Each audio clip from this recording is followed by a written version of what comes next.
नमस्कार प्रेक्षकांनो, लग्नानंतर होईलच प्रेमच्या आजच्या भागात आपण पाहणार आहोत. आज वेदांत घरी येणार आहे प्रेक्षकांनो, म्हणून पूर्ण एपिसोड शेवटपर्यंत नक्की बघा. नंदिनी कपड्यांच्या घड्या घालत असते. जीवा गुपचूप येतो आणि तिचे डोळे बंद करतो. सरप्राईज. तर नंदिनी सांगते, तुम्हाला काय रात्रीच्या वेळेला सरप्राईज द्यायचं सुचतं? जीवा सांगतो, सरप्राईज म्हटल्यानंतर खुश व्हायचं ते सोडून चिडते काय लगेच? तर जीवा नंदिनीच्या हातामध्ये घुंगरू ठेवतो. घुंगरू बघितल्यानंतर नंदिनी खूप खुश होते. अहो जीवा, घुंगरू कुठून आणले तुम्ही? जीवा सांगतो, मी आईसाठी बाम घ्यायला गेलो होतो ना, तिथेच वरती डान्स क्लास चालतात. मी वर गेलो बघायला तर चिल्ले पिल्ले छान कथ्थक करत होते. ता थई छान नाचत होते ना, काय सांगू तुला. तिथे ज्या शिकवणाऱ्या टीचर होत्या ना, त्यांचं लक्ष माझ्याकडे गेलं आणि ते आले माझ्याकडे. तुमच्या मुलीला क्लास लावायचा आहे का?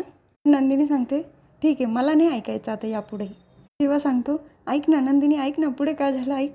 तेव्हा नंदिनी सांगते, अहो तुम्ही सगळं वाढून सांगाल, मला नाही ऐकायचं आहे. नंदिनी ऐक ना, मी त्या टीचरला बोललो की अजून आम्हाला मुलगी नाही झालेली, पण जेव्हा पण होईल ना तर आम्ही तुमच्याकडेच क्लास लावू. तुम्ही आमच्या होणाऱ्या बाळासाठी घुंगरू द्या. तेव्हा त्या टीचर पण तयार होतात आणि त्यांनी मला हे घुंगरू दिले. तेव्हाच अनोन नंबरवरून नंदिनीला फोन येतो. जेव्हा सांगतो, स्पीकरवर टाक. हॅलो, ज्यात शिरताय ते शैतानाचं गर्भ आहे, वेळीच मागे व्हा. तर जेव्हा विचारतो, ए हॅलो, कोण आहात तुम्ही? तर समोरून आवाज येतो, मास्टर.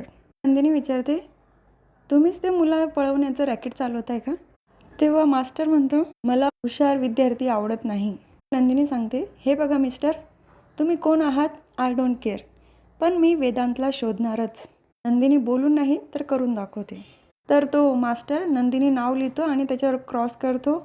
नंदिनी असं म्हणून फोन ठेवून देतो.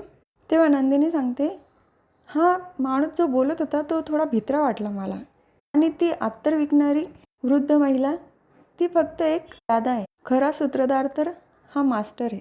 तर विजय रम्याबरोबर फोनवर बोलत असतो. ओ माय गॉड रम्या, किती खुश आहेस, नेमकं काय झालंय? रम्या सांगते, आत्ता कारण सांगू शकत नाही, पण वेळ आली ना तेव्हा नक्की सांगेल. त्याच वेळेला वसू आत्या आणि गुरुजी रूममध्ये येतात. विजय, मी नंतर कॉल करते तुला, आता मी ठेवते, गुरुजी आलेत. गुरुजी नमस्कार करते. तेव्हा गुरुजी सांगतात, मुलगा चांगला आहे. वसू आत्या म्हणतात, अच्छा विजय ना, हो खूप चांगला आहे तो.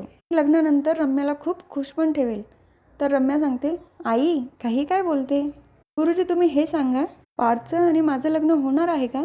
तर गुरुजी विचारतात, रम्या मी दिलेलं महाभारत तू वाचतेस ना? रम्या विचारते, माझ्या प्रश्नांची उत्तरं त्याच्यामध्ये का सगळे? तर गुरुजी सांगतात, त्यामध्ये सगळं काही आहे. कृष्ण जन्म, देवकी, यशोदा, अर्जुन, सगळं काही त्यामध्ये दिसणार आहे. रम्या सांगते, मला बोर होतो गुरुजी ते पुस्तक वाचायला. तर वसू आत्या सांगतात, विजयचं आणि रम्याचं लग्न होईल का? रम्या सांगते, आई नाही गुरुजी, तुम्ही ते नका सांगू, माझं आणि पार्थचं लग्न होईल का? गुरुजी तथास्तू म्हणतात.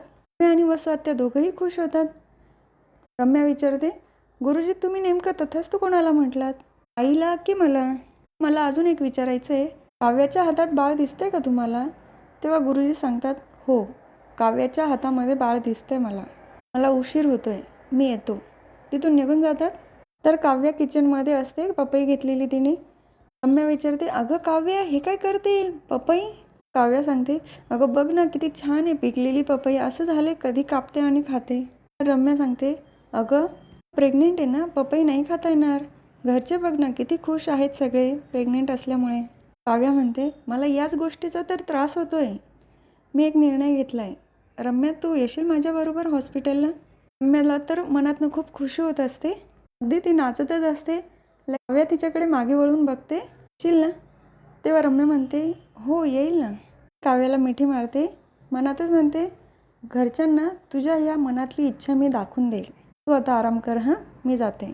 गेल्यानंतर काव्या सांगते, तुला असं वाटतंय की तू माझा पर्दाफाश करणार आहे, पण असं नाही आहे. उद्या मी तुझा पर्दाफाश करणार आहे, पुन्हा एकदा दाखवून देईल ही ओरिजिनल काव्या काय आहे ती. नंदिनी जीवासाठी नाश्ता घेऊन येते. त्याच वेळेला डोरबेल वाजते. नंदिनी दरवाजा उघडून बघते तर एवढी खुश होते वेदांतला समोर बघून. अरे वेदांत, तू कसा आहेस? हो बघितलं का कोण आलं आपल्या घरी?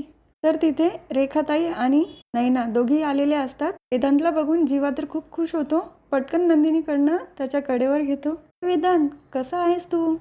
कुठे गेला होता? तुम्हाला काय आणू प्यायला मी? सरबत, पण ज्यूस वगैरे असं काय आणू? तेव्हा रेखाताई म्हणतात, नाही आम्हाला काहीच नको आहे. तेव्हा तो नाश्ता आणलेला असतो ना जीवासाठी, तो वेदांतला खाऊ घालतो. तू तर हे खाऊ शकतो. नंदिनी विचारते, वेदांत काही बोलला का? त्याला काही त्रास तर नाही ना तिला तिथे? नैना सांगते, नाही तो काहीच नाही बोलला. खूप लहान आहे ना, त्याला काही सांगता येत नाही.